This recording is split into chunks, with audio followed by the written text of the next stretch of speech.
Hello दोस्तों, कैसे हो आप सभी। दोस्तों, आज की क्लास हमारी सेकंड क्लास होगी रेग्रेशन चैप्टर की। और पिछली क्लास के अंदर मैंने आपको बहुत अच्छे से रेग्रेशन का मतलब समझाया। काफ़ी चीज़ें मैंने आपको हिंदी में लिख कर ही बताई कि आप उससे रिटेन कर पाओ, जब आप रिवीजन कर पाओ, क्योंकि बार बार ये वीडियो नहीं देख पाओगे। तो जब रिवीजन का टाइम आता है, पेपर का टाइम आता है, तो आप उसको पढ़कर समझ लो कि क्या है एक्चुअल में रेग्रेशन। दोस्तों, रेग्रेशन जो हमने स्टार्ट करा है ये बहुत ही छोटा चैप्टर है, जल्दी इसको कंप्लीट कर लेंगे। कोरिलेशन से भी छोटा चैप्टर है, ज़्यादा इसमें ट्रीटमेंट नहीं है। बट क्योंकि पिछली क्लास के अंदर हमने रेग्रेशन के अंदर थ्योरी में ज़्यादा टाइम लगाया, रेग्रेशन चैप्टर की अभी थ्योरी और रह गई है जो कराना जरूरी होता है। कोई टीचर कराता नहीं है पर मैं जरूर कराऊंगा, क्योंकि एमसीक्यू जो हमारे में है वो थ्योरी में पूछ सकता है। इसलिए थ्योरी एक बार हम कंप्लीट कर लेते हैं, मैं आपको समझा देता हूं तो आप उससे बेटर समझ सकते हो। तो आज की क्लास के अंदर, हमारी क्लास नंबर 2 के अंदर, वही थ्योरी पार्ट को हम थोड़ा सा आगे कवर करने जा रहे हैं। ज़्यादा थ्योरी नहीं सीखेंगे, छोटी सी क्लास रखेंगे जिसमें हम समरी बेस पर थ्योरी को सीख लेंगे, जल्दी से सीखेंगे। आती नहीं है पेपर के अंदर, कभी आज तक थ्योरी नहीं आई है, कभी नहीं आई थ्योरी। याद करने की जरूरत नहीं है, बस समझो, समझने की जरूरत है। समझ लोगे इनफ, बहुत चीज है, बहुत बड़ी बात है। लॉ नहीं है दोस्तों कि लॉ के अंदर थ्योरी आएगी ही आएगी। यह है आपके पास स्टैट्स, स्टैट्स में कभी थ्योरी नहीं पूछता, ठीक है। तो वो जो एमसीक्यू वगैरह पूछता वो तो मैं कराता ही हूं आपको। थ्योरी से आपको याद नहीं करना, बस समझने की कोशिश करनी है। समझो और समझो बस। क्लास नंबर 2 से हमने आज का हमारा नाम टॉपिक है, इसका नाम देंगे classification of regression analysis. Heading डालेंगे क्लासिफिकेशन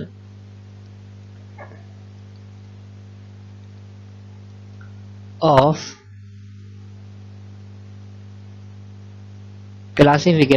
रेग्रेशन एनालिसिस। दोस्तों, ये हमारा आज का टॉपिक है, क्लासिफिकेशन ऑफ रेग्रेशन एनालिसिस। और इसमें दो पार्टों में बांटा गया है इसको।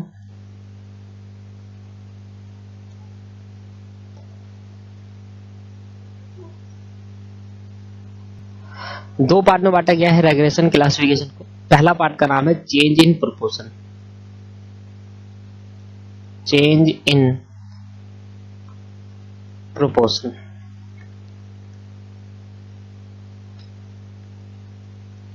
पहले पार्ट का नाम है चेंज इन प्रोपोर्शन और दूसरा पार्ट का नाम है हमारा number of variables. Number of variables. लो भाई, तो change in proportion, numbers of variables.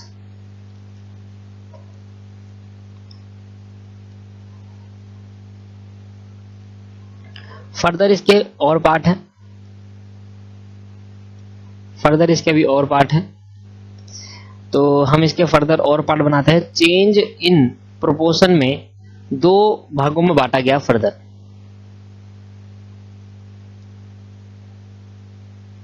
आप कैसे मर्जी बना सकते हो, दो भागों में बांटा गया। पहले का नाम दिया हमने लीनियर रेग्रेशन। जो हमने पहले लीनियर कोरिलेशन पढ़ा, सेम एज ही है लीनियर रेग्रेशन। वहां कोरिलेशन था, यहां रेग्रेशन है। और दूसरा पार्ट है, बताओ कौन सा? Non linear. बिल्कुल सही, नॉन लीनियर रेग्रेशन। फर्दर फिर दो कैटेगरी में बांटा था। पहला बांटा क्लासिफिकेशन ऑफ रेग्रेशन को, दो कैटेगरी में बांटा, चेंज इन प्रोपोर्शन और नंबर ऑफ वेरिएबल। फिर चेंज इन प्रोपोर्शन को फर्दर दो कैटेगरी में बांटा, लीनियर रेग्रेशन और नॉन लीनियर रेग्रेशन। अब नंबर्स ऑफ वेरिएबल्स को तीन कैटेगरी में बांटा। ये भी हम पढ़ चुके हैं, ये भी हम पढ़ चुके हैं दोस्तों।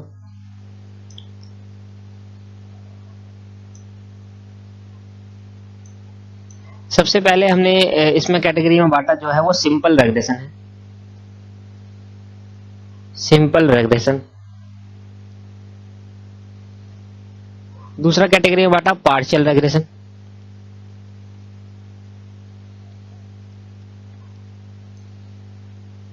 लिखते चले साथ साथ। और तीसरा बांटा मल्टीपल रेग्रेशन।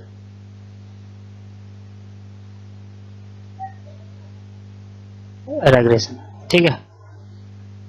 तो सिंपल रेग्रेशन, पार्शियल रेग्रेशन और मल्टीपल रेग्रेशन। दोस्तों ये हमारी कुछ कैटेगरी है, बस इतनी थ्योरी और पढ़नी है और हमारा थ्योरी पार्ट यहाँ पर खत्म हो जाएगा। तो हमें सबसे पहले हम हेडिंग बनाएंगे। इतना उतार लिया है आपने, अगर नहीं उतारा वीडियो को यहाँ पर पॉज करिए और उतारिए आराम से बैठकर। अब हम पहला हमारा जो टॉपिक स्टार्ट होगा वो चेंज इन प्रोपोर्शन होगा। उससे हम लीनियर और नॉन लीनियर समझेंगे। फिर नंबर्स ऑफ वेरिएबल होगा, सिंपल, पार्शियल और मल्टीपल सीखेंगे। एक थ्योरी और है रेग्रेशन लाइन, तो वो और सीख लेंगे। इसके बाद हमारा टॉपिक ही खत्म हो जाएगा अच्छे से, ठीक है। तो स्टार्ट करते हैं हम। पहला टॉपिक हमारा चेंज इन प्रोपोर्शन।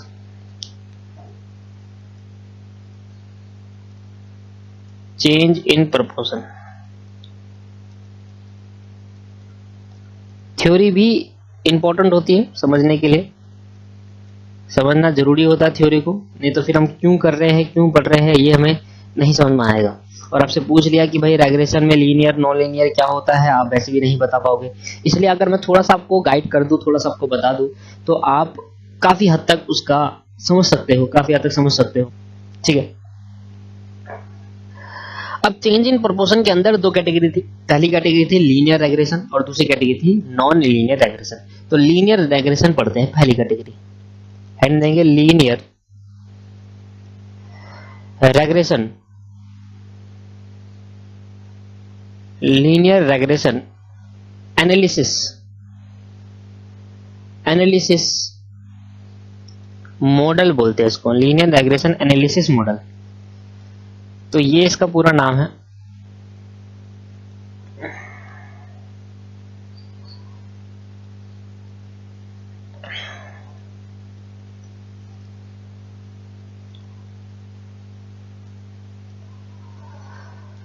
चलो sir,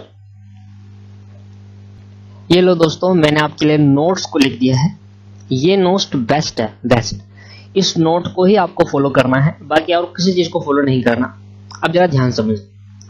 When dependent variable move in a fixed proportion of a unit of movement of independent variable, जब कोई डिपेंडेंट वेरिएबल एक फिक्स्ड मूवमेंट से, फिक्स्ड प्रोपोर्शन से या फिक्स्ड कांस्टेंट से आगे बढ़ता है, जब कोई डिपेंडेंट वेरिएबल एक फिक्स्ड प्रोपोर्शन से आगे बढ़ता है, तो इंडिपेंडेंट वेरिएबल भी उसी फिक्स्ड प्रोपोर्शन में आगे बढ़ेगा। अगर ऐसी बात होती है तब हम उसको नाम देते हैं लीनियर रेग्रेशन। समझने की कोशिश करते हैं एग्जांपल के साथ। अगर आपको ध्यान हो तो मैंने लीनियर कोरिलेशन पढ़ाया था। लीनियर कोरिलेशन के अंदर, हाँ, तो लीनियर कोरिलेशन के अंदर एग्जाम्पल बताया था मैंने आपको, वही एग्जाम्पल मैं आपसे डिस्कस कर रहा हूं। मान लो एक वेरिएबल है x और एक वेरिएबल है y। अच्छा, लीनियर कोरिलेशन के अंदर हम क्या जानते थे? कोरिलेशन के अंदर हम क्या पता करते थे कि दो और x और y वेरिएबल के बीच में रिलेशन है या नहीं, ये पता करते थे। अगर रिलेशन हुआ तो एक वेरिएबल अगर हमें मिसिंग है तो दूसरा वेरिएबल हम निकाल सकते हैं। अच्छा, कौन सा वेरिएबल मिसिंग होगा? जो आपके पास डिपेंडेंट होगा, क्योंकि डिपेंडेंट वेरिएबल हमेशा मिसिंग होता है। तो मैंने कहा अगर मेरे पे x1 है और y2, फिर 2 हुआ, ये हो गया मान लो 4। मान लेते हैं x जो है, x जो रिप्रेजेंट कर रहा है वो इंडिपेंडेंट वेरिएबल को रिप्रेजेंट कर रहा है, इंडिपेंडेंट वेरिएबल को रिप्रेजेंट कर रहा है, और साथ में रिप्रेजेंट कर रहा है एडवर्टाइजमेंट की। उसी से एग्जांपल ले लेता हूं, फिर आपको और अच्छे से समझ में आएगा एडवर्टाइजमेंट की। y जो रिप्रेजेंट कर रहा है वो डिपेंडेंट वेरिएबल से रिप्रेजेंट कर रहा है, y जो रिप्रेजेंट कर रहा है वो डिपेंडेंट वेरिएबल से रिप्रेजेंट कर रहा है, और इसका आंसर है सेल।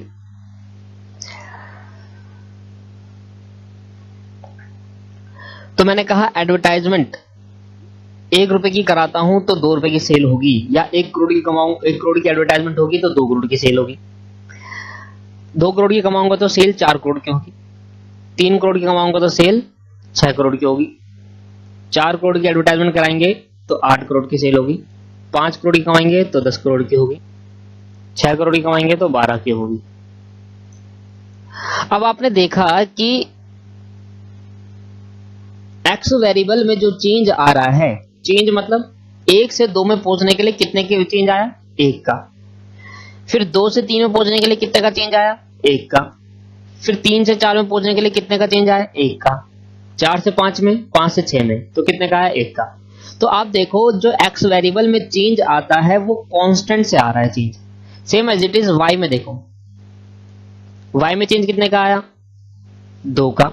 फिर 4 से 6 में जाएंगे, फिर 2 का चेंज। फिर 6 से 8 में फिर 2 का चेंज। फिर 8 से 10 में फिर 2 का चेंज। फिर 10 से 12 में 2 का चेंज। अगर अगर मैं कहूं दोस्तों, अगर मैं कहूं कि मेरा 7वां है, तो बताओ यहां पर क्या होगा, क्या बता सकते हो? हाँ बता सकते हैं, 14 होगा। और ये हमें निकालने की जरूरत नहीं है, डायरेक्ट आ जाएगा 14। क्यों आएगा डायरेक्ट? क्योंकि हम देख रहे हैं कि अगर x वेरिएबल में कांस्टेंट रेट से चेंज है तो y जो डिपेंडेंट वेरिएबल है वो भी कांस्टेंट रेट से चेंज है। अगर मुझे x वेरिएबल में मिसिंग x वेरिएबल निकालना है या y निकालना है, जो भी निकालना है, x निकाल सकते हो y, क्योंकि x ऑन y भी हो सकता है और y ऑन x भी हो सकता है, पिछली क्लास में बताया था मैंने। ऐसे भी तो हो सकता है कि यहां पर दे रखा है 16, यहां पर दे रखा है 16 और आपसे पूछ रहा है बताओ ये क्या होगा, आप कहोगे 8 होगा। क्यों होगा 8? क्योंकि आपने देखा कि जो x वेरिएबल में चेंज आता है वो कांस्टेंट रेट से चेंज आ रहा है, मतलब 1 1 1 से।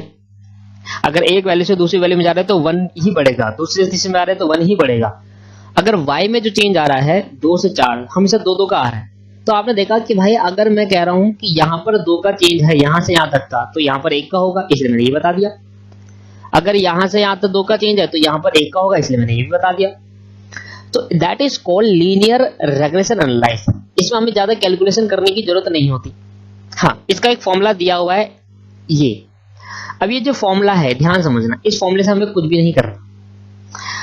जब हम कोई मैथ ऑनर्स करते हैं दोस्तों, मैथ ऑनर्स, तो वहां ये फॉर्मूला बताया करते हैं। वहां पर मैंने आपको इसलिए यहाँ पर ये फॉर्मूला बता दिया क्योंकि अगर एमसीक्यू में आ जाता है कि भाई ये आपके पास एक स्टैंडर्ड इक्वेशन है, इसको बोलते हैं standard equation of linear regression equation. ये एक स्टैंडर्ड इक्वेशन होती है। स्टैंडर्ड इक्वेशन किसकी? सिर्फ और सिर्फ लीनियर रेग्रेशन इक्वेशन की। लीनियर की, रेग्रेशन की नहीं बोल रहा मैं, लीनियर भी लग रहा है साथ में, लीनियर के, क्योंकि नॉन लीनियर भी होते हैं रेग्रेशन, लीनियर भी होते हैं। तो लीनियर रेग्रेशन इक्वेशन की स्टैंडर्ड इक्वेशन है।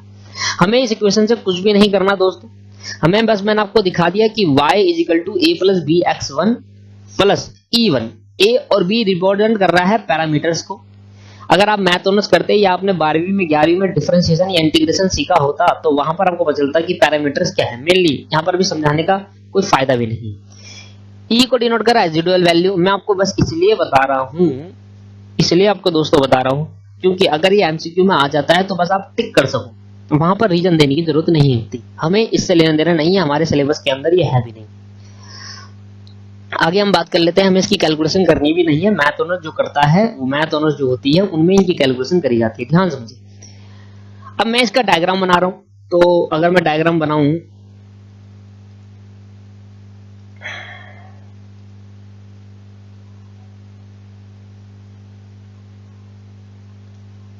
ये मैंने इसका डायग्राम बनाया दोस्तों। ये आपको पता है ये वेरिएबल कौन सा है, ये y होता है और ये x होता है, ये तो इतना तो पता है। अच्छा, यहाँ पे मैंने कहा y वेरिएबल 2 4 6 8 10 11 12, 6 तक ही बनाया क्योंकि आगे तो मैंने लिखा नहीं। 2 4 6 8 10 11 12। फिर यहाँ पर भी मैंने इक्वल पॉइंट ऑफ व्यू से लिया, 1 2 3 4 5 6, 1 2 3 4 5 6। अब मुझे प्लॉट करना है। अगर x की वैल्यू 1 है तो y कितना आएगा, 2 आएगा। अगर x की वैल्यू 2 है तो y कितना आएगा, 4 आएगा दोस्तों। 3 है तो कितना आएगा, 6 आ रहा है। 4 है तो कितना आएगा, 8। 5 है तो 10 और 6 है तो 12। आप कहीं ना कहीं देखोगे कि ये जो लाइन है, ये जो पॉइंट है, और इस पॉइंट को जब हम जोड़ेंगे तो एक स्ट्रेट लाइन फॉर्म होगी। इस पॉइंट को जब हम जोड़ेंगे एक स्ट्रेट लाइन फॉर्म होगी और ये स्ट्रेट लाइन ऐसे बनेगी। तो दैट इज कॉल्ड लीनियर। जब हमारे x और y डिपेंडेंट और इंडिपेंडेंट वेरिएबल के कांस्टेंट से चेंज, जो चेंज हो रहा है वो कांस्टेंट से हो रहा है, मतलब अगर एक से चेंज हुआ तो सारी वैल्यू फिर एक से चेंज होगी। ऐसे ही y में, ऐसे नहीं करा कि x में अगर एक से हुआ तो y में भी एक से होगा, ना ना ना, मैं ऐसे कहने की कोशिश कर रहा हूं अगर x में एक से चेंज हो रहा है तो पूरे x में एक से चेंज होगा, अगर y में दो से चेंज हो रहा है तो पूरे y में दो से चेंज होगा। ऐसा नहीं x और y में सेम कांस्टेंट चेंज होगा। जब ऐसी सिचुएशन आती है that is called linear regression analysis. और मैंने आपको सिखा भी दिया हम कैसे वैल्यू निकालेंगे कि अगर 7 गिवन होगा तो हम कहेंगे 14 है y, क्योंकि अगर 16 गिवन होगा तो हम कहेंगे x 8 है, क्योंकि देखो सेम कांस्टेंट से हम डायरेक्ट बता दिया कि ये हमारे पास लीनियर रेग्रेशन एनालिसिस होगा। अब मैं आपको पढ़ाने की कोशिश करता हूँ। फॉर्मूला आपको बस देखना है, लिखना है, एक बार नजर डालनी है और कुछ नहीं करना उसका। ध्यान सुनो, व्हेन डिपेंडेंट वेरिएबल, ध्यान सुनो मैं यहां पढ़ रहा हूं, व्हेन डिपेंडेंट वेरिएबल, जब कोई डिपेंडेंट वेरिएबल मूव करता है फिक्स्ड प्रोपोर्शन से, द यूनिट ऑफ मूवमेंट, और जो यूनिट ऑफ मूवमेंट है वो क्या है, फिक्स्ड प्रोपोर्शन। जब कोई डिपेंडेंट वेरिएबल यूनिट मतलब 1 से 2 में गया, 2 से 3 में गया, 3 से 4 में गया, तो मूवमेंट, यूनिट ऑफ मूवमेंट जो हो रही है चेंज हो रही है, वो कैसे हो रही है, फिक्स्ड प्रोपोर्शन में हो रही है, मतलब 1 से चेंज हो रही है। Of independent variable, same independent variable की भी इज कॉल्ड, तो इस केस में हम क्या कहेंगे, वो लीनियर रेग्रेशन एनालाइज होगा। वो क्या होगा दोस्तों, लीनियर रेग्रेशन। लीनियर रेग्रेशन 2 बार लिख दिया। व्हेन प्लॉटेड, अच्छा सही है, गलत कर दिया, लिखा है आगे linear regression when plotted on a graph. जब हम ग्राफ पेपर में प्लॉट करते हैं लीनियर रेग्रेशन को तो एक स्ट्रेट लाइन बनती है, और मैंने आपको दिखाया है भाई जब कांस्टेंट रेट से x और y चेंज होगा तो स्ट्रेट लाइन ही बनेगी। अब अगर मैं बात करूंगा नॉन लीनियर की, तो नॉन लीनियर का मतलब भी आप समझ गए कि जब कांस्टेंट रेट से चेंज ना हो, इसका मतलब अगर कांस्टेंट रेट से चेंज नहीं होगा x और y, इसका मतलब जो ग्राफ बनेगा वो स्ट्रेट नहीं बनेगा, मतलब कहीं कर्व होता चलेगा। Same as it is correlation, जैसे हमने कोरिलेशन के अंदर बात करी थी। आ रहा समझ में? तो हम बात कर लेते हैं नॉन लीनियर रेग्रेशन। क्या समझ में आया? तो लीनियर रेग्रेशन से भी हम डायरेक्ट निकाल सकते हैं। देखो मैं बहुत अच्छे से थ्योरी को समझाने की कोशिश कर रहा हूँ, और ये मैंने कोरिलेशन में भी अच्छे से आपको समझाया था। ठीक है, पढ़ोगे बहुत अच्छे नंबर आएंगे, नहीं पढ़ोगे फिर तो भाई क्या कर सकते हैं। नॉन लीनियर,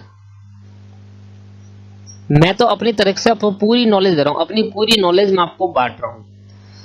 अब आपका वो है कि आप उस नॉलेज को कैसे ले लेते हैं।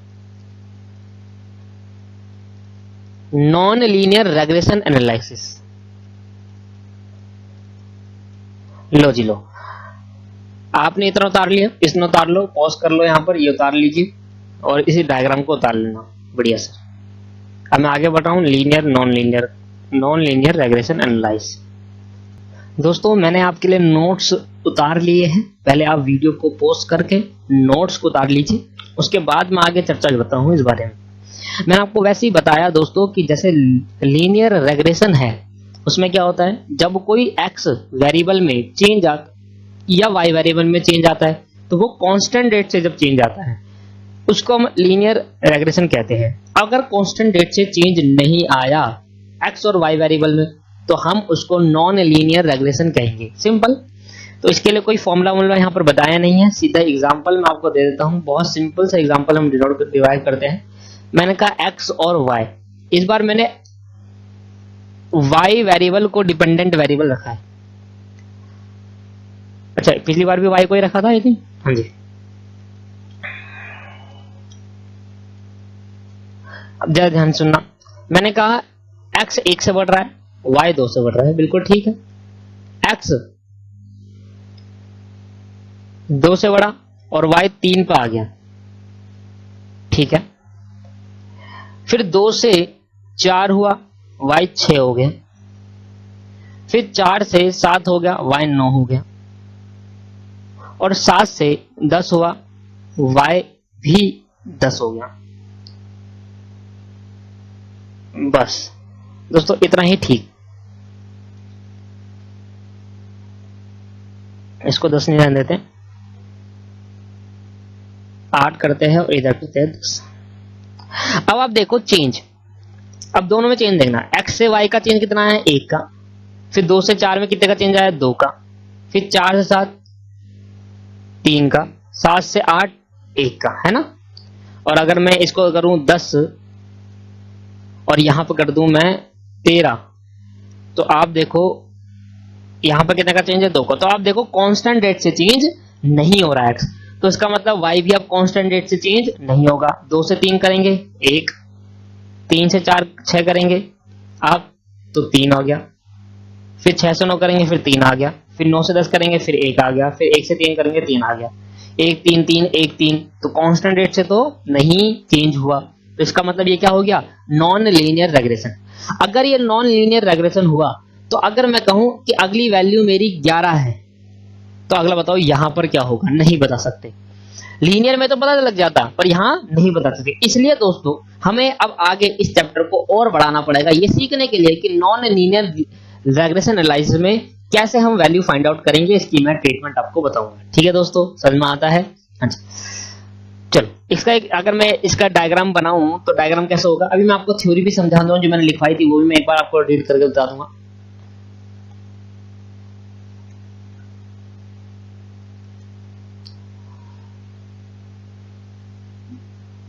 तो ये हो गया y और ये हो गया x।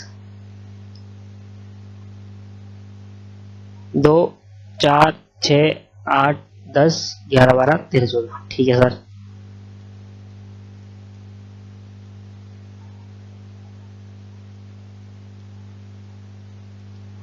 और यहां पे मैंने लिखा 10 तक है, तो 1 2 3 4 5 6 7 8 9 10।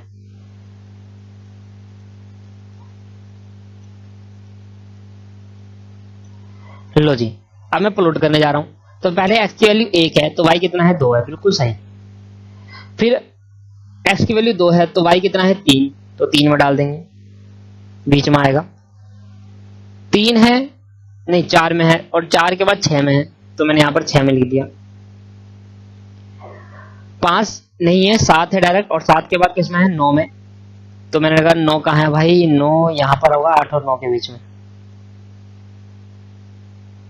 ये लो सर, 8 के बाद 10 में सीधा, 9 है नहीं 10 के बाद, सीधा 13 में है।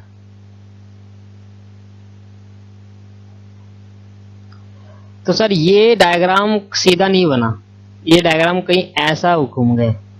तो आप देखो ये डायग्राम कैसे कर हो गया, ऐसे करके गया और यूं करके घूम गया हल्का सा, तो that is called non linear regression.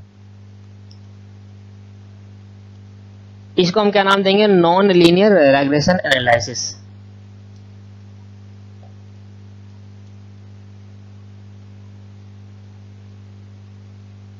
ये लो भाई, तो ये है नॉन लीनियर रेग्रेशन एनालिसिस। अगर मैं आपको पढ़ाऊं तो in non linear regression the value of dependent variable से y, मैंने y को क्या लिया था, dependent variable, does not change by the constant absolute. जो चेंज हो रहा है वो कांस्टेंट रेट से चेंज नहीं हो रहा। 1 से 3 में आ रहा, 3 से फिर 1 भी रेंज चेंज नहीं है, फिर 3 से 1 में आ गया, फिर 2 से चेंज हुआ, फिर 1 से फिर 3, कांस्टेंट रेट से चेंज नहीं हो रहा। does not change by the constant absolute amount for the unit change in the value of independent variable say x। तो x में भी कांस्टेंट रेट से चेंज नहीं हो रहा। If data are plotted on graph, अगर हम डाटा को ग्राफ में प्लॉट करेंगे, it will be form a curve, एक कर्व फॉर्म बन जाएगी, rather than a straight line. Straight line नहीं बनेगी, क्या बन जाएगी, कर्व। इसलिए इसका दूसरा नाम हुआ curvy linear regression. Non linear का दूसरा नाम क्या हो गया, कर्वी लीनियर रेग्रेशन। इसमें आपको नाम याद करने की जरूरत नहीं कि आपसे पूछेगा भाई कर्वी लीनियर रेग्रेशन किस में है, नॉन लीनियर में, लीनियर में, दोनों में, या एक में भी नहीं। 4 ऑप्शन दिए, तो आप क्या बोलेंगे, नॉन लीनियर, क्योंकि लीनियर में तो स्ट्रेट होती है, तो भाई किसमें नहीं होती, नॉन लीनियर में, तो वही कर्वी लीनियर रेग्रेशन बोला। क्या आपको समझ में आया सर, समझ में आ गया, अच्छे समझ में आ गया। ये तो बहुत अच्छे से आपने बहुत अच्छे से समझा दिया, और मैंने आपको नोट्स भी प्रिपेयर करवाया। देखो एक नोट्स बनाया होगा ना अगर आपने शुरू से, तो मेरा एक मोटिव रहता है कि भाई नोट्स ढंग से प्रिपेयर हो जाए जिससे आप रिवीजन अच्छे से कर पाओ। अब क्योंकि हमारा पहला कंप्लीट हो गया, तो अब हम जाएंगे दूसरे वाले में, on the basis of number of variable. याद है मैंने 2 पार्ट में डिवाइड करा था, ऑन द बेसिस ऑफ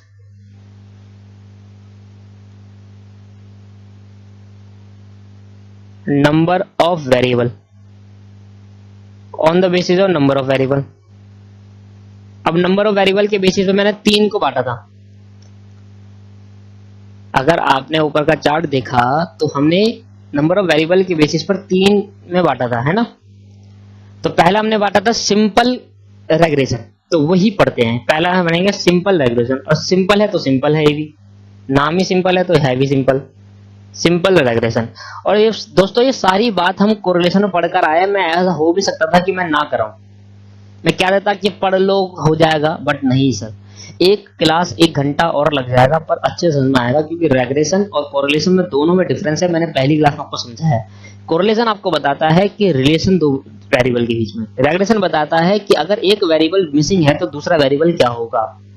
तो ये तभी बता पाएगा जब इसमें वेरिएबल एक्स और वाई वेरिएबल में कोरिलेशन होगा। तो रेग्रेशन जब तक पॉसिबल नहीं है जब तक उस वेरिएबल के अंदर कोरिलेशन ना हो। अगर आपने वीडियो फर्स्ट देखी है ढंग से तो बहुत अच्छे से आपको क्लियर कर दिया था मैंने इस बारे में। चलो सिंपल रेग्रेशन का मतलब सीखते हैं। दोस्तों, सिंपल रेग्रेशन के बारे में मैंने आपके लिए नोट्स उतारे, पहले तो आप वीडियो पॉज कर लो और नोट्स को ढंग से उतार लीजिए। अब अगर आपने उतार लिया तो हम आगे बढ़ते हैं और मैं आपको समझाने की कोशिश करता हूं सिंपल रेग्रेशन क्या होता है। देखो दोस्तों, एग्जांपल अगर मैं लूं,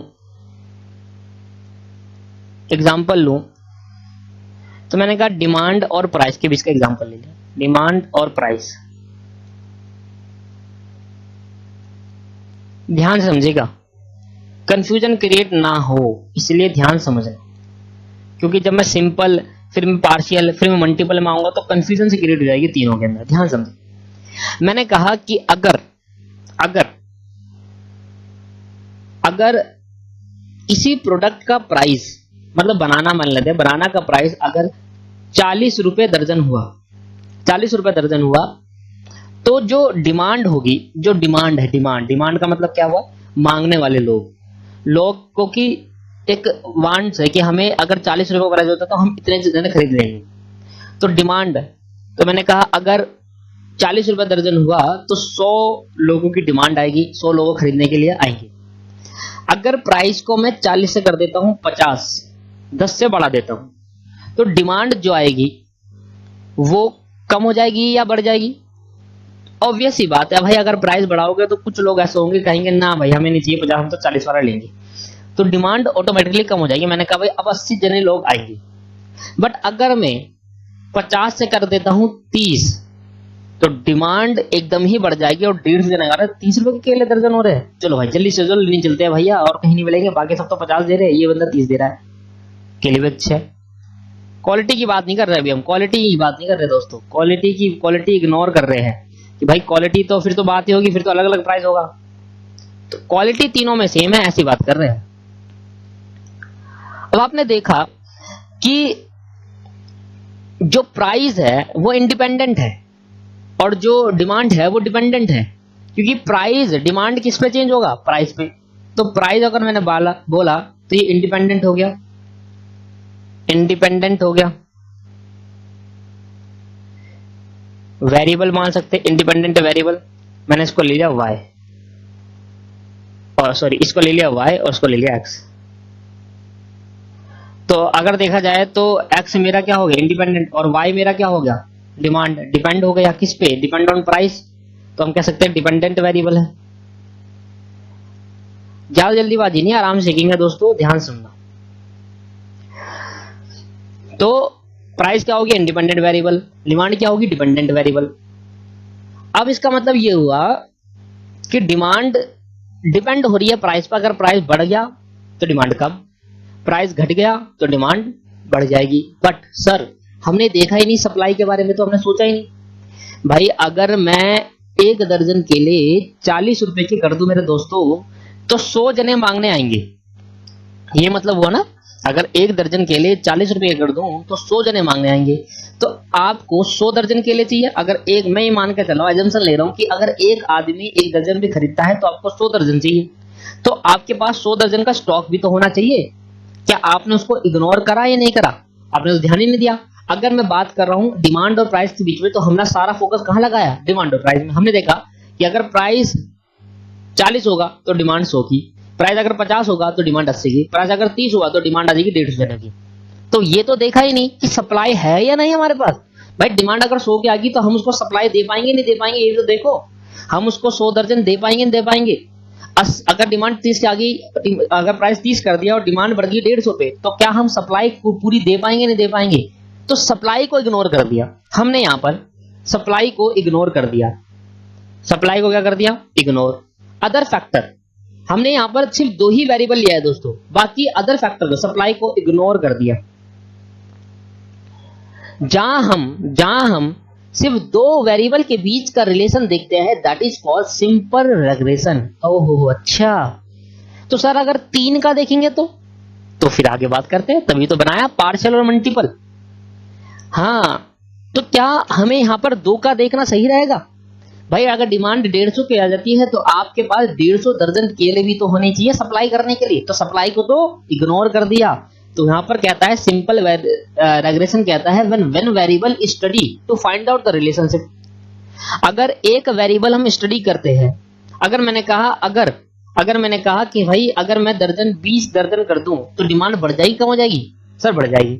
अगर 20 दर्जन कर देते हो तो डिमांड कहीं ना कहीं बढ़ जाएगी। तो रेग्रेशन ये निकालेगा आपका कि भाई बताओ अब कितने की डिमांड होगी अगर 20 दर्जन पे कर दे तो हम सिर्फ 2 ही वेरिएबल के बीच में रिलेशन देख रहे हैं, तीसरा तो देखा ही नहीं सप्लाई के बीच में।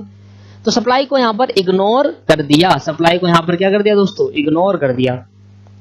तो इस वजह से जब 2 वेरिएबल के बीच के रिलेशन से फाइंड आउट करते हैं दूसरा वेरिएबल, 2 वेरिएबल है y और x, और दोनों वेरिएबल के बीच में एक वेरिएबल अगर मिसिंग है और दूसरा हम फाइंड आउट करते हैं, तो 2 वेरिएबल को देखते हुए फाइंड आउट करते हैं, that is called simple regression. When only one variable study, सिर्फ एक ही वेरिएबल को स्टडी करा जाता है, दूसरे को स्टडी नहीं करा जाता। क्या करने के लिए? दूसरे वेरिएबल को फाइंड आउट करने के लिए।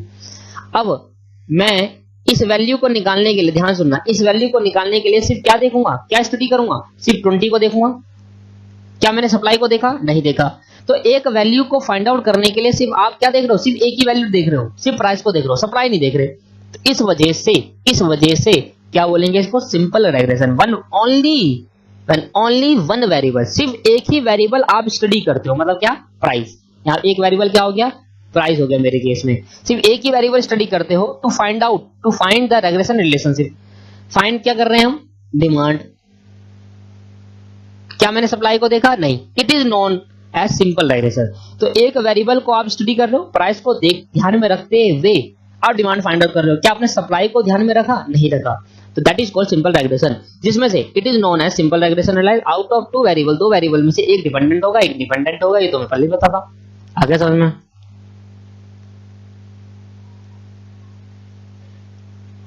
लो भाई, that is called simple regression. आया? ये नहीं आया? आ गया सर, बहुत अच्छे से समझ, इसलिए मैंने यहां पर ज्यादा देर में चर्चा कर ली। लो भाई, दूसरा हम पॉइंट लिख लेते हैं, कौन सा? Partial regression.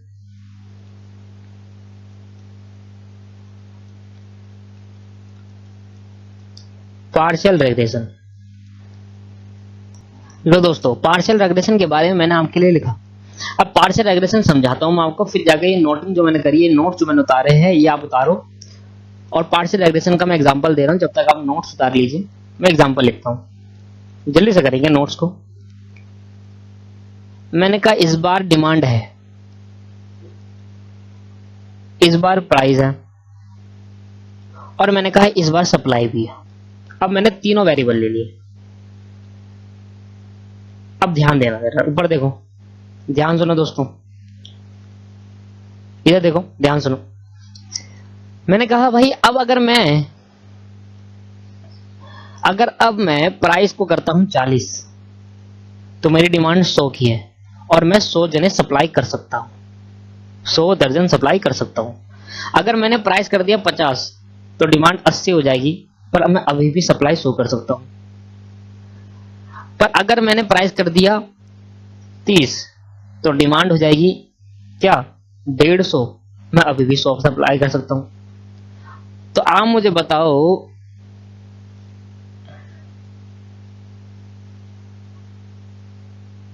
आपको मुझे बताना है रेग्रेशन कि अगर प्राइस 20 कर दूं तो डिमांड कितनी आएगी? सप्लाई तो 100 ही रहेगी। तो मैंने कहा यहां पर मोर देन 2 वेरिएबल है। कितने वेरिएबल है? More than 2। मैंने कहा यहां पर हो गया y, ये हो गया x, और ये मान लेते हैं z, x y z मान ले। 3 वेरिएबल आ गए।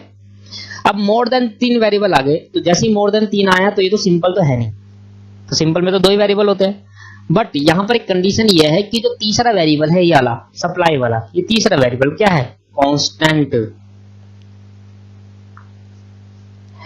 देखो मैंने कहा अगर प्राइस 40 का होता है तो डिमांड 100 की आती है। 40 रुपए अगर किसी प्रोडक्ट का प्राइस रखूंगा तो 100 जने उसको खरीदने के लिए आएंगे, और 100 जने जो खरीदने के आएंगे, मान लो 100 दर्जन, तो 100 दर्जन मैं बेच ही पाऊंगा क्योंकि मेरे पास सप्लाई है। अगर प्राइस को मैंने बढ़ा दिया तो 80 जने आएंगे, तो मेरा अभी भी सप्लाई कितनी है, मैं 100 बेच सकता हूँ। अगर प्राइस 30 कर दिया और डिमांड कितनी है 150, तो अभी भी अगर आए 100। तो प्राइस जो अलग वेरिएबल है, जो तीसरा वेरिएबल है, उसको हमने कांस्टेंट रखा, वो चेंज नहीं हुआ, सप्लाई चेंज नहीं हुई, मैंने क्या करा, कांस्टेंट रखा। जब कांस्टेंट रखा और हम फिर दो रिलेशन की बात कर रहे हैं, क्योंकि तीसरा तो क्या हो गया, कांस्टेंट। वहां पर क्या कर रहे थे, सिर्फ दो की बात कर रहे थे, तीसरे को तो इग्नोर ही कर दिया था। यहाँ पर दो की बात अभी भी हो रही है, पर तीसरा यहाँ पर कांस्टेंट कर दिया कि सप्लाई तीसरे में कांस्टेंट है कि सप्लाई 100 ही रहेगी।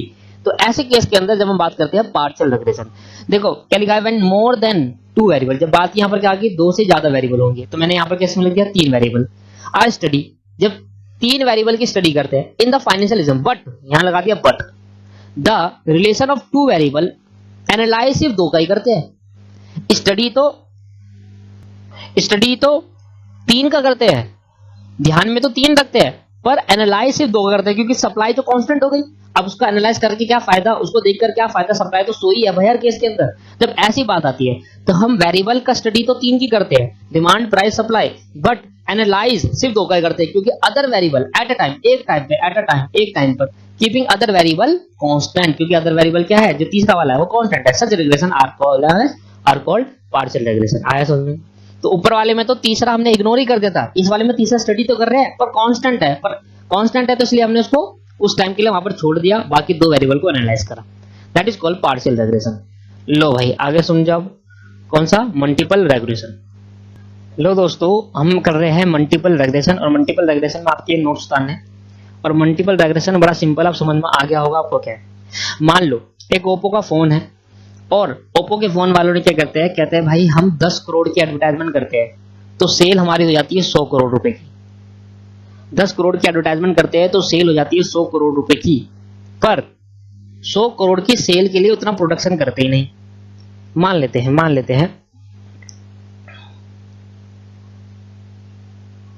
लेते हैं कि अगर 10 करोड़ की एडवर्टाइजमेंट करेंगे तो 1 लाख फोन बिकेंगे, और हम प्रोडक्शन करते हैं 2 लाख। ठीक है, यहां मैं बात कर रहा हूं फोन की, मोबाइल फोन की। अगर एडवर्टाइजमेंट मैंने 10 करोड़ की कमाई तो 1 लाख फोन बिकेंगे, और प्रोडक्शन कितने की होती है, सिर्फ 2 लाख फोन की। अगर मैं एडवर्टाइजमेंट ज्यादा की कराता हूं 20 करोड़ की, तो मेरे कितने फोन बिक जाएंगे, 2 लाख फोन, और इस बार मैंने प्रोडक्शन कितना करा, 3 लाख, प्रोडक्शन ही बढ़ा दिए। और अगर मैं एडवर्टाइजमेंट और जाके कराता हूं 30 करोड़ की, तो फोन 3 लाख हो जाएगा, और मैं प्रोडक्शन कर रहा हूं 4 लाख, ये 4 लाख 50। अब क्या हुआ कि मेरे पास उतना प्रोडक्शन है कि मैं फोन, जितना मैं एडवर्टाइजमेंट कराऊंगा फोन बिकता चले जाएगा, ज्यादा एडवर्टाइजमेंट होगी तो फोन बिकेगा, तो प्रोडक्शन भी मैं उतना से ज्यादा कर रहा हूं। तो इसका मतलब है मल्टीपल रिग्रेशन का मतलब है अदर वेरिएबल कांस्टेंट नहीं है। आप देखो अदर वेरिएबल कांस्टेंट नहीं है, जब मोर देन 2 वेरिएबल, 2 वेरिएबल से ज्यादा, or studies in functional relation or simultaneously, मतलब एक साथ स्टडी कर रहे हैं तीनों वेरिएबल को। मोर देन 1 वेरिएबल, एक वेरिएबल से 2 वेरिएबल से ज्यादा वेरिएबल अगर होंगे तो उनकी स्टडी एक साथ हो रही है। पार्शियल में क्या हो रहा था, स्टडी तो कर रहे थे पर एनालाइज से 2 को कर रहे थे, एक कांस्टेंट था। इधर तीनों की स्टडी एक साथ कर रहे, कोई कांस्टेंट नहीं है, तब ये होगा स्टडी साइमल्टेनियसली वर्कआउट, एक साथ अगर उसका वर्कआउट होगा, it is a case of multiple regression. आया समझ में आपको? तो ये है केस मल्टीपल रिग्रेशन का। तो दोस्तों आपको समझ में आया कि मल्टीपल, पार्शियल और सिंपल में क्या डिफरेंस। सिंपल में मतलब क्या होता है, सिर्फ 2 ही वेरिएबल को लेते हैं, 2 से ज्यादा नहीं लेते। मल्टीपल और पार्शियल में 2 से ज्यादा लेंगे, पर पार्शियल में क्या डिफरेंस है, जब 2 से ज्यादा लेंगे तो 3 वेरिएबल ले लिए मान लो, तो 2 वेरिएबल का एनालाइज करेंगे, बाकी को कांस्टेंट रखेंगे। मतलब 4 वेरिएबल ले लिए पार्शियल के अंदर, 2 या 2 से ज्यादा है ना, तो 4 भी दे सकते हैं, तो 4 ले लिए, तो 2 का एनालाइज करेंगे, बाकी तो कांस्टेंट होंगे। मल्टीपल रिग्रेशन में क्या होता है, आप 3 लो, 4 लो, 5 लो, सबको एक साथ ही आपको एनालाइज करना पड़ेगा। पार्शियल और मल्टीपल में डिफरेंस क्या, पार्शियल में सिर्फ 2, 4, 5 कितने भी ले लो, पर एनालाइज सिर्फ 2 को करोगे, बाकी कांस्टेंट रहेंगे। और वहां पर मल्टीपल में सब एनालाइज करेंगे एक साथ, तभी वर्कआउट होगा, अदरवाइज नहीं हो पाएगा। आया समझ में आपको? नहीं आया? अब एक बहुत अच्छा कंसेप्ट सिखाने जा रहा हूं जिसको नाम देते हैं रेग्रेशन लाइन। ठीक है दोस्तों, तो रेग्रेशन लाइन का हम कंसेप्ट सीख रहे हैं, तो आपको हेडिंग डालनी है रेग्रेशन लाइन, और मैं आपको नोट्स उतार चुका हूं पहली, कंसेप्ट ऑफ रेग्रेशन लाइन। लो भाई, तो पहले तो आप वीडियो को पॉज करो और रेग्रेशन लाइन का कंसेप्ट उतारो। उतार लिया आपने? उतारने के बाद, वीडियो को पॉज करने के बाद, उतारने के बाद आप फिर ये उतारना, ये सिर्फ इतना उतार लेना। जब आप इसको उतार लोगे तो मैं आपको समझाने की कोशिश करता हूं कि एक्चुअल में रेग्रेशन है क्या, रेग्रेशन लाइन क्या है। तो आओ, तो ध्यान समझना, a regression line is a graphic technique. कौन सी टेक्निक होती है? ग्राफिक। इसको कहां पर, रेग्रेशन लाइन को कहां ड्रॉ करते हैं? Graphic technique. To show the, क्या शो करता है? Functional relationship. क्या शो करता है दोस्तों? Functional relationship. किसके बीच में? एक्स वेरिएबल और वाई वेरिएबल के बीच में। इट इज अ लाइन, ये एक ऐसी लाइन है जो शो करती है एवरेज रिलेशनशिप भी, फंक्शनल रिलेशनशिप भी शो करती है और एवरेज रिलेशनशिप भी। मतलब ये क्या सकती है? दो वेरिएबल के बीच में फंक्शनल एंड एवरेज, दोनों का एक ही मतलब है, फंक्शनल हो या एवरेज हो, एवरेज रिलेशनशिप शो करते हैं बिटवीन टू वेरिएबल। दस this is the line of average. इसलिए अगर ये जो रेग्रेशन लाइन है, दो वेरिएबल के बीच का रिलेशन बताती है। क्या बताती है? रिलेशन। आपको बता देता हूं रिलेशन कैसे बताती है। देखो, हमने ऊपर डायग्राम बनाया था, हाँ बताना। तो डायग्राम में हमने क्या करा था? अगर देखो, सिर्फ डायग्राम देखो, ऊपर ये चार्ट ये मत देखना, सिर्फ डायग्राम देख के भी बता सकते हैं कि क्या क्या वैल्यू थी।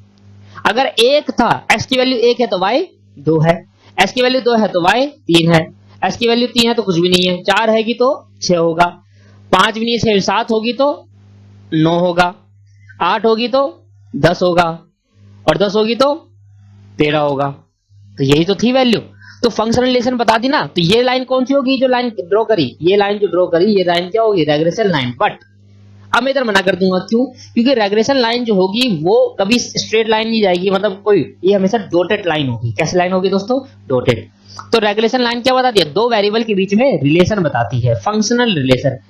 फंक्शनल, इनका फंक्शन क्या है, या एवरेज रिलेशन, इन दोनों में एवरेज रिलेशन क्या है, इसलिए इसको बोलता जाता है लाइन ऑफ एवरेज। इसलिए क्या नाम दिया जाता है इसको? Line of average. और उसका दूसरा नाम है एस्टिमेटिंग लाइन। क्या नाम है? तो रेग्रेशन लाइन के तीन नाम हो गए, regression line, line of average और एस्टिमेटिंग लाइन। ये क्या बताती है? रेग्रेशन लाइन हमें बताता है कि दो वेरिएबल के बीच में रिलेशन क्या है। सिर्फ एक लाइन से पता जाएगा दो वेरिएबल के बीच में रिलेशन क्या है। लास्ट में पॉइंट, ये वाला पॉइंट बड़ा इंपॉर्टेंट है, इंपॉर्टेंट पॉइंट है, ध्यान समझना, इससे समझ में आ जाएगा। और क्या बताता है? इट गिव, रेग्रेशन लाइन हमें क्या देगा? इट गिव, देना, देगा। रेग्रेशन लाइन हमें क्या देगा? The average estimating value of dependent variable. अच्छा, रेग्रेशन के अंदर क्या करते हैं हम? इंडिपेंडेंट वेरिएबल की वैल्यू पता होती है तो हमें डिपेंडेंट निकालना होता है। तो रेग्रेशन लाइन हमें डिपेंडेंट वेरिएबल देगा। क्या देगा? इट गिव द एवरेज, वो भी value, average value of dependent variable. और वो कैसी होगी? एस्टिमेटेड होगी, क्योंकि हम अनुमान लगा सकते हैं। अगर मैंने कहा अगर मैं 10 करोड़ की सेल करता हूं तो 100 करोड़ का, 10 करोड़ की एडवर्टाइजमेंट करूंगा तो 100 करोड़ की सेल हो जाएगी। तो बताओ 20 करोड़ की एडवर्टाइजमेंट करने में कितने की सेल होगी? तो भाई मैं बताऊंगा, तो अनुमान होगा ना। पहली क्लास में बताया था अनुमान लगा सकते हैं, एस्टिमेटेड वैल्यू होगी। और ये एस्टिमेटेड वैल्यू एक्चुअल में कब होगी? मैंने बताया था एस्टिमेटेड का मतलब अनुमान लगाना फ्यूचर का, कि फ्यूचर में इतनी की सेल हो सकती है, और एक्चुअल होगी जो सेल तब होगा। तो ये रेग्रेशन लाइन हमें क्या देगा? रेग्रेशन लाइन हमें देगा estimated value of dependent variable. जो निकालना चाहते हो डिपेंडेंट वैल्यू, उसकी वैल्यू बताएगा। कब बताएगा? For any value given, any given value, कोई भी ऐसी वैल्यू गिवन होगी इंडिपेंडेंट वेरिएबल। जब तक इंडिपेंडेंट वेरिएबल की वैल्यू गिवन नहीं होगी, रेग्रेशन लाइन हमें डिपेंडेंट वेरिएबल की एस्टिमेट वैल्यू नहीं बता सकता। तो डिपेंडेंट वेरिएबल की एस्टिमेट वैल्यू बताता है रेग्रेशन लाइन, फंक्शनल रिलेशनशिप देखकर, है ना। तभी तो रिलेशन देखोगे तभी तो बता पाओगे। अगर 10 करोड़ की एडवर्टाइज करेंगे तो 2 करोड़ की सेल, 200 करोड़ की, 100 करोड़ की सेल, 20 की कराएंगे तो 200 की, 30 की कराएंगे तो 300 की, 40 की कराएंगे तो 400 की। आया नहीं आया? क्यों? क्योंकि कांस्टेंट था। तो रेग्रेशन रिलेशन देखा, रिलेशन देखने की वजह से हमें क्या मिला? एक इंडिपेंडेंट वेरिएबल जो 40 करोड़ है एडवर्टाइजमेंट कराना, वो इंडिपेंडेंट है, और सेल क्या होगा? डिपेंड होगी। तो 40 करोड़ की सेल एडवर्टाइजमेंट कराऊंगा तो 400 करोड़ की सेल होगी। ऐसा हमें बताता है रेग्रेशन लाइन। अब रेग्रेशन लाइन ड्रॉ करने के दो मेथड हुए दोस्तों। एक हो गया method of drawing regression line, एक हो गया free hand curve method. Free hand curve method, इसको हम स्कैटर डायग्राम भी बोलते हैं। स्कैटर डायग्राम कैसा होता है दोस्तों?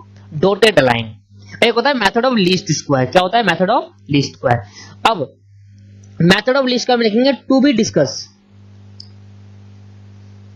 B discuss in practical question.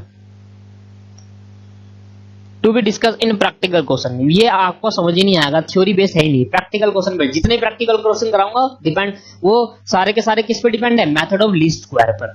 ठीक है, तो method of least square practical question पे डिस्कस करेंगे। अभी यहाँ पर देखिए फ्री हैंड कर, तो मैंने कहा भाई एक मेरे पे एक्स और वाई वेरिएबल है, एक मैंने कहा मेरे पे क्या है, एक्स और वाई वेरिएबल। एक्स मेरे पे है 10, 16, 24, 36, 48, तो एक्स की वैल्यू डाल देते हैं, वाई डाल देते हैं 10, 20, 30, 40, 50, 60, 70, 80, 90, 100, 120। तो 5, 10, 15, 20, 25, 30, 35, 40, 45 और 50। बाकी इन दोनों की जरूरत नहीं है। ठीक है, इधर कितना लेना है, इधर भी 55 तक है, तो 5, 10, 15, 20, 25, 30, 35, 40, 45, 50।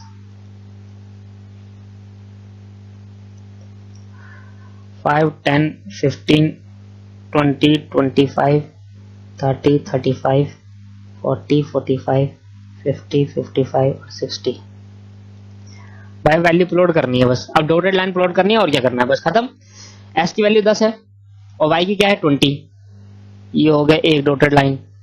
एस की वैल्यू 16 है, मतलब 15 से आगे हल्का, और वाई की वैल्यू 12, 12 गांव की 15 से 10 से ऊपर, तो यहां होगी। एस की वैल्यू 24 है, 24, 25 से थोड़ा पीछे, और 32 है, 30 से थोड़ा ऊपर।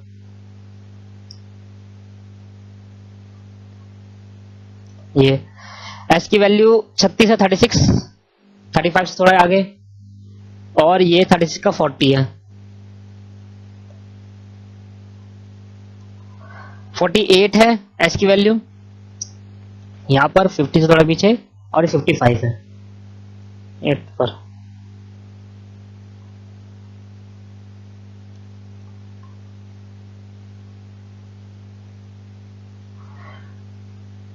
तो भाई क्या हुआ पॉइंट, पहले ये हुआ, फिर ये, फिर ये, फिर ये, फिर ये, that is called scatter diagram.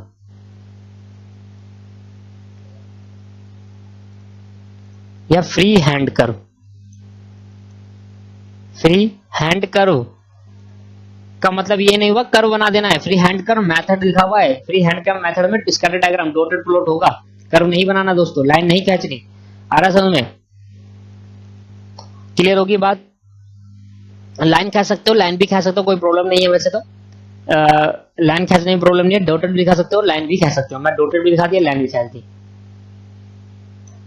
और फ्री हैंड कर्व है तो हमने कहा फ्री हैंड कर्व से खींच देते, कोई दिक्कत नहीं, ठीक है, ऐसे खींच लो। समझ में आया आपको, ठीक है। अब ध्यान से सुनना, अब मेथड ऑफ लीस्ट स्क्वायर कहां करेंगे, लिख देता हूं मैं यहां पर, लिख देते हैं मेथड दूसरा क्या है, method of least square, method of least square.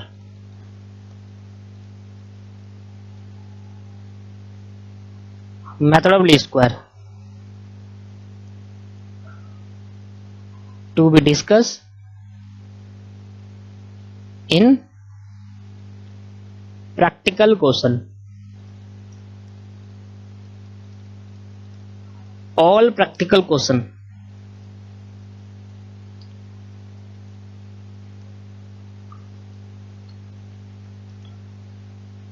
Question are based on this method, जितने प्रैक्टिकल क्वेश्चन होंगे वो इस मेथड पे बेस्ड होंगे। तो method of least square practical question में डिस्कस करेंगे, जब प्रैक्टिकल क्वेश्चन करा दूंगा तो वही मेथड ऑफ लीस्ट स्क्वायर है। आया समझ में। तो बस दोस्तों थ्योरी की क्लास तो हो गई खत्म, अब कल से नेक्स्ट क्लास से मैं आपको कराऊंगा प्रैक्टिकल, और अब आने वाला है मजा। अब आगे के 3-4 क्लास के अंदर ये चैप्टर ही उड़ जाएगा दोस्तों, ज्यादा लंबा चैप्टर है ही नहीं, 4-5 3-4 कंसेप्ट है, वो तुम सब मेरे को कराने हैं, उसके बेस प्रैक्टिकल क्वेश्चन कराने हैं। कुछ क्वेश्चन मैं करूंगा, कुछ क्वेश्चन आप होमवर्क में करोगे, और कुछ क्वेश्चन आते हैं जो यूनिक होते हैं वो तो मुझे ही करने पड़ेंगे, ठीक है। तो नेक्स्ट क्लास में मिलते हैं, आज की क्लास में इतना ही, थ्योरी हमें खत्म हो गई है। एक बार नेक्स्ट क्लास में आने से पहले एक बार वीडियो ना देखे, थ्योरी को रिवाइज कर ले, ठीक है। वीडियो देखो तो लंबा आपको टाइम लगेगा, पर थ्योरी एटलीस्ट रिवाइज कर सकते हो, तो थ्योरी एटलीस्ट रिवाइज करें। बाय बाय दोस्तों, टाटा। अच्छे से पढ़े, अगर मेहनत करोगे तभी नंबर आएंगे। बच्चों के 90 प्लस भी नंबर आते हैं क्योंकि वो मेहनत करते हैं। आप भी करो, आपकी भी आएंगे। All the best, bye bye.